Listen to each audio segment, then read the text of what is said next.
Welcome to Driven, the Unscripted Success podcast, with your hosts, Mike Mannino and Nariman Hamden, bringing you insights and stories on achieving personal, professional, and financial success. Hey, everybody, it's Michael Mannino with Driven Unscripted Podcast, where we interview some of the most successful people in the United States. We try and get their input. We try and get their secrets. I hate to say this, we're stealing people's secrets. And we got Eric, and could you pronounce your last name for me? Yeah, it's Cogorno, like a DiGiorno pizza. I take it that's Irish. Yeah, little Irish, a little German, a little Italian maybe in there. There you go. I'm Sicilian, so I get what you're trying to say. He's been knocking it out of the park. This young man started golf coaching, I don't know how many, 8 years ago? 8 years ago. And he turned his $80,000 business into $1.5 million a year. Is that correct? That's right, yeah. That is fantastic. Eric, do me a favor. Tell a little bit about yourself. Yeah, Mike, I appreciate you having me on, man. So I've been coaching golf now. So I'm going to turn 36 in a couple of days. I started coaching. I started coaching golf when I was 18. So it's crazy to think I've been almost coaching, in-person golf lessons for 20 years. And throughout the term of me, coaching in person, building my little coaching business up, I got to the point where I was probably about 9 years ago, 27-ish, and felt really burned out, man, and needed to make a pivot. And so a couple things, I got fortunate to happen at the same time, where we shifted my in-person coaching to online. Started really hammering, YouTube in particular and Instagram, and learning the social media game, and have been fortunate to build up a pretty good following, and built our online coaching business now, and shifting things now, man, of trying to share the things that I've learned along the way in business and life, and doing some consulting for some coaching and some small businesses. Awesome. So do me a quick favor. Give me a little snapshot of your business right now. Yeah. So, again, so for the first 8 years or so, every dollar I made came from one-on-one coaching. Someone comes in, they pay me for an hour. That's the amount of money I made. And I took that from, zero. It's I had a double for a while, Mike, where I went from like zero. I made $7,500 my first year in coaching, which I was pumped about at the time. Then I kind of got to 15 grand, 30, 60. I kind of peaked at 80, 90. And from there, when I decided to shift things online and start to make some monthly recurring revenue online via our membership site, which is our main thing, YouTube AdSense and affiliate stuff, most of our revenue, let's say like probably 60 to 70% of our revenue now comes from our monthly membership site. So people pay a monthly fee, they get coaching, they get access to things within that. That was really like always our main thing. Probably another 30% comes from YouTube. AdSense from YouTube, sponsorships, affiliate sales we do through there, like in with that. About 10% comes from still personal coaching that I do. And then another 10% for us comes from like licensing and things we do with other businesses. So basically, the simple version is we film a whole heck of a lot of golf videos where I try and help people, how to sort of stuff, fix your slice, so on and so forth. And we try and utilize those videos to get people, into these various different funnels we do. It's beautiful. I like the idea about having your how do I put this? You're getting revenue from like Schlesinger or Titleist or other brands that like what you're doing. That's fantastic. We say about 30% from that. Yeah, 30. So that in particular, sponsorships is probably like 5 to 10%. But if we were to put YouTube as a whole, and I'll give you some real numbers here. So like YouTube AdSense, we'll probably do 100 to 150 grand a year. That's like, when YouTube, first the audience doesn't know, maybe when, a YouTube video pops up and then an ad comes on, YouTube keeps about half of that the company pays them. And then you get half as the creator. So you get about half of that. So that's AdSense revenue. And then we will do sponsorships like you had mentioned, which is companies that will be featured in the videos, or we feature their products. That's probably in that same, 100 to 150 grand a year type revenue, which is like amazing. I never knew that was a thing. Like the idea to get paid for product placement and things, unbelievable. So yeah, man, it's been really good. It's like anything else. It's I've done a million things that haven't worked, and I've been fortunate enough to find a handful of things that really have, that we've doubled down on. Congratulations, man! You're killing it. So in your space, there's a lot of competition. There's a lot of people coaching for just about anything. And I'm sure the golf coaching is huge. What sets you apart? What's in your state that you do differently that other people don't do? Yeah, that's a great question. Like, I think, so I will say I was fortunate to be relatively early to market. So we posted our first video January 1, 2017. At that time, there were probably 5 to 10 like pretty decent golf specific coaches on there. Right. Yeah, that was a gazillion. So certainly it's more saturated than it was in the beginning. So timing was relevant. There's no doubt about that. I think we've been extremely consistent. So like we posted for our first, we shifted things a little since then, but for our first 6 years, Mike, I mean, we posted a YouTube video every Tuesday, Thursday, Sunday, 3 a week, 10 a.m. Eastern Standard Time without missing a single one. So we were ruthlessly consistent. So that helped, too. One of the things we did really early on that helped us was we made sure that we made these little micro improvements on every set of videos we did compared to the last ones. Like in the beginning of creating these videos, we had no clue what we were doing, as you don't when you start something. You learn as you go. And so I think some of the creators that I see, or I guess I'll spin this in a positive way. I'll give us a positive compliment. We've done a nice job of making sure, hey, like if we put out, let's say 5 videos a month, we'll make sure, let's go look at those 5. And then the next 5 we're going to do next month. Like just what's one little thing we could improve upon those? The title, the thumbnail, the lighting, the intro, the close, the hook, whatever. So that'd probably be the third thing I'd say. Early to market, very consistent micro improvements. We did a pretty nice job too of modeling success, Mike, in that like when we first started our videos, I made the mistake of doing content for me that I thought was good. And then no one watched it. And the lesson I learned was that we have to make content similar to a business. You have to sell what the audience wants, right? Like we got to make content that the audience actually wants to consume. We're effectively buying and selling attention, right? With social media. So once I learned that and like, hey, what are the people in our space that are having a lot of success doing and not copying, but modeling some of what they do, that really helped take us to a next level. So like lots of studying. So to give an example, this is a long answer to your question, but I think it's all relevant. Like every Monday we film every Monday at 12 for 8 years, right? First thing of the week, most important thing, we film videos. So every Sunday before we film, I'll spend 4 to 5 hours watching everyone in the space, seeing what's going on, coming up with ideas, content, doing outlines and stuff. So a lot of it, I think, has been those things, Mike, like the preparation, the consistency, early to market, et cetera, et cetera. Beyond that, you have to be reasonably good on camera. You need to be able to speak well. You need to have enough enthusiasm in the beginning of the video for someone to actually watch, right? So there's some probably another 20 micro things involved as well. So long answer, but hopefully valuable. Well, that was leading to my next question, knocked it out of the park. The next question is, what would you coach somebody that was trying to learn? And this is what you do also. What would you coach someone that's trying to learn what you do? And you just basically laid it all out for them, did you? Yeah, I think that's a lot. The secret of what you're trying to say is that instead of making videos for yourself, you're making videos for your customers. And knowing what the customers want. That's really the key, isn't it? That is the key. I learned that the hard way, Mike. And then the next question is, how do you figure out what your customers want? And explain that a little bit. Yeah. So the answer to that's twofold. One is you look at people in your space, like you look at the market, right? What sort of phones do people want to buy? It wouldn't take long for me to research like, oh, hey, iPhones, right? Like what sort of golf videos do people want to buy? Or what sort of golf videos, do people want to watch? And you would go on YouTube and search, golf keywords and just find videos that have lots of views. And you start to see some similarities.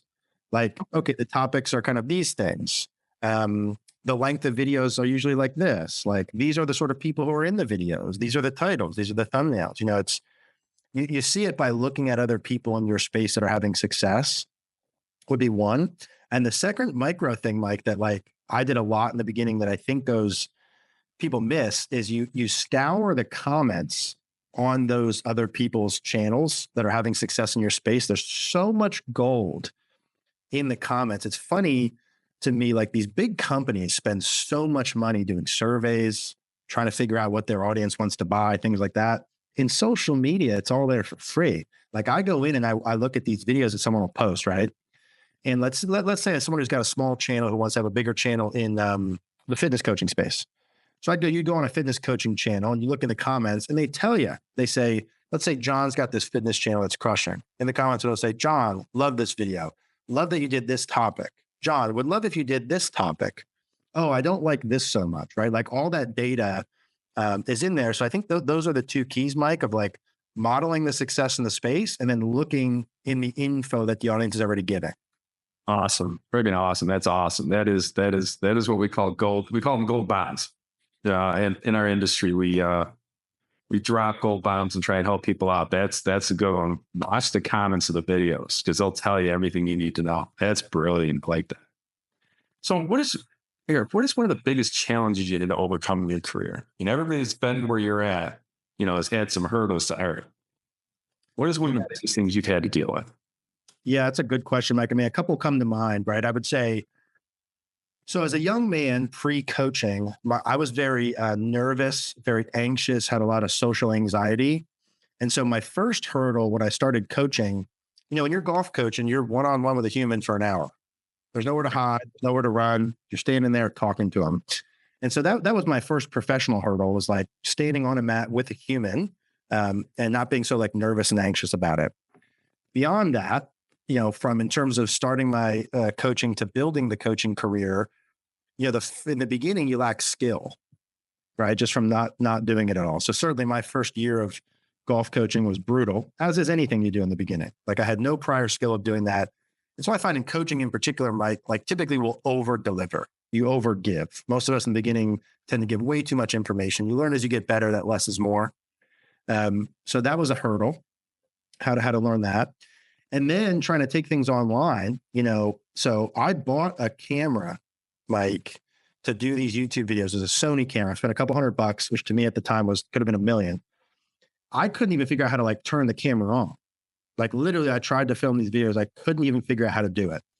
Luckily, I met who's my now business partner, Mary Langle, who had a PR background, who helped me do the YouTube, launch the YouTube thing. So there was a huge hurdle in just like, how do you film videos? How do you post on YouTube? Like, what are these things supposed to be?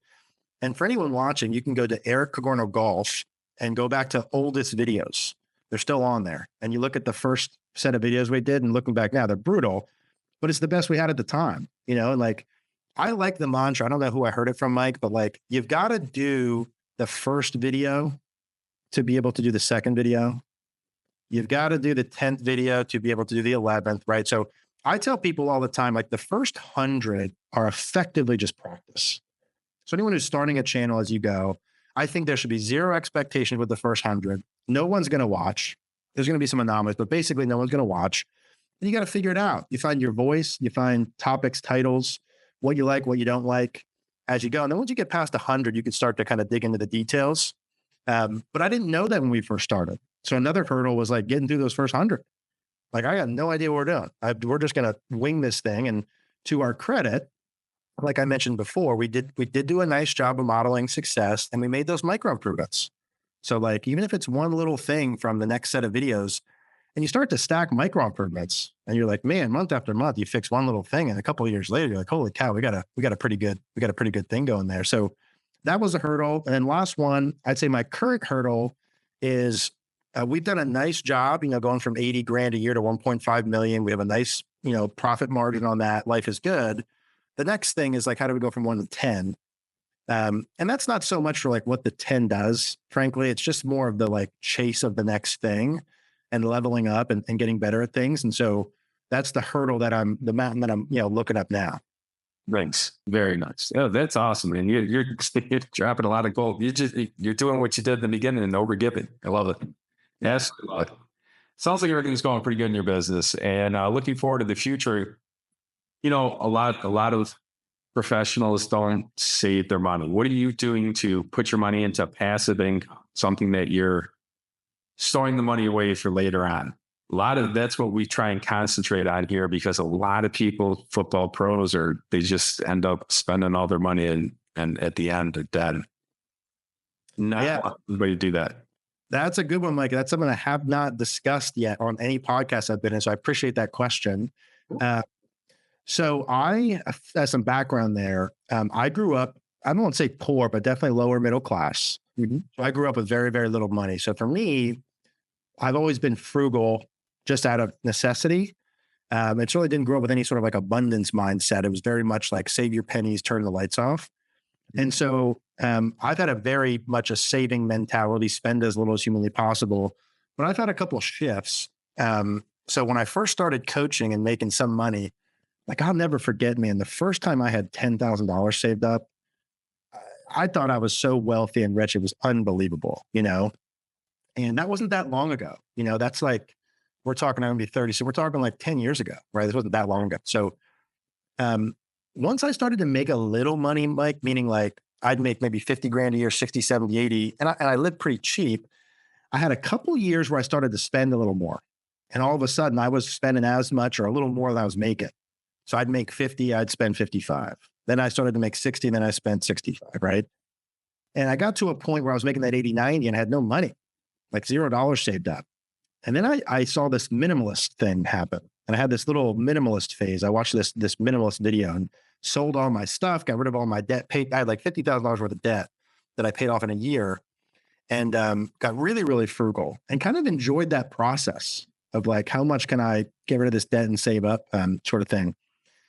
And then I had a shift happen after that, which is when I started to watch and got introduced to a guy named Jim Rohn, right? And I'd never watched any personal development videos, and I saw Jim Rohn, and I did his goal setting workshop. And this was when I was 20, this is 8 years, this is right pre-YouTube. And it was the first time, Mike, that I like expanded my mind to what I wanted my dream life to look like. That was beyond the scope of what I had right in front of me, like my little life that I had in front of me. And so my income started to double every year after that. So we went from, I went from 80 grand a year to 175, 350, 350, 600, whatever. But I still kept my spending the same. So I had 50, 60 grand a year. And then when I was making 170, I still spent 50, 60. When I made 500, I spent 50, 60, et cetera. So I'm a big saver. And in the beginning, when I was watching personal development right after Jim Rohn, I started watching Grant Cardone. And Grant Cardone and Gary Vaynerchuk were big influences of mine. And I just kept watching Grant Cardone talk about this multifamily real estate, multifamily real estate, multifamily real estate. So I've gone heavy into that, into these multifamily real estate funds. And I've got probably 80% of my money in those. And then I have 20% in like an S&P, index fund. But multifamily real estate is like my main needle mover, the main thing that I push my money into. And I still now, like this past year, I probably live on, 5% of my income. So I don't know that it'll stay like that forever. I'm trying to be more abundant and allowing myself to not be so far on that end of the spectrum. But multifamily real estate's been the strategy for me. That's what we do for a living. So you nailed it. I love, I did an interview with the architect, and I said, the architect can invest or anything. And I said, what do you like best? And he goes, I like multifamily at least 2.5 times more. And I just absolutely loved what he said. And I agree with that statement 1000%. Listen, thanks very much for your time. We're wrapping up the interview. Just do me a favor and tell everybody what you've been, what you got planned for the next 6 to 12 months. What's your next conquer? Yeah. I'm definitely looking up that hill of how do we go from 1 to 10. So golf wise, right? We got Eric Cogorno Golf. That's like our YouTube thing. That's where I would go for anyone listening to like get the real tactics and strategies we use if they do online sales stuff. Like you'll see the thumbnails, the titles, how I pitch our products and all that.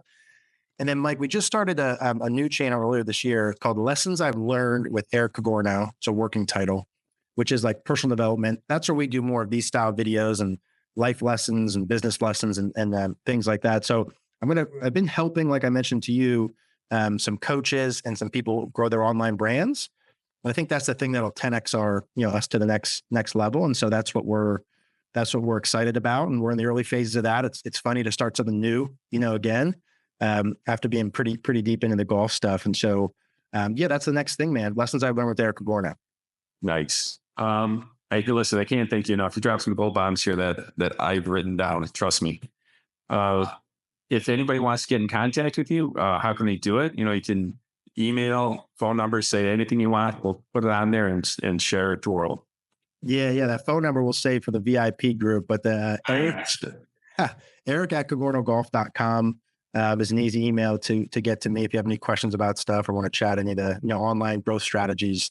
Could talk about it all day. All right, cool. Hey, listen, thanks a lot, man. You knocked it out of the park. One of the best interviews I've done. I really do appreciate your time, and thanks for coming on the show. Yeah, man. Thanks, Mike, man. Appreciate you having me. Thank you very much. Talk to you later, guys.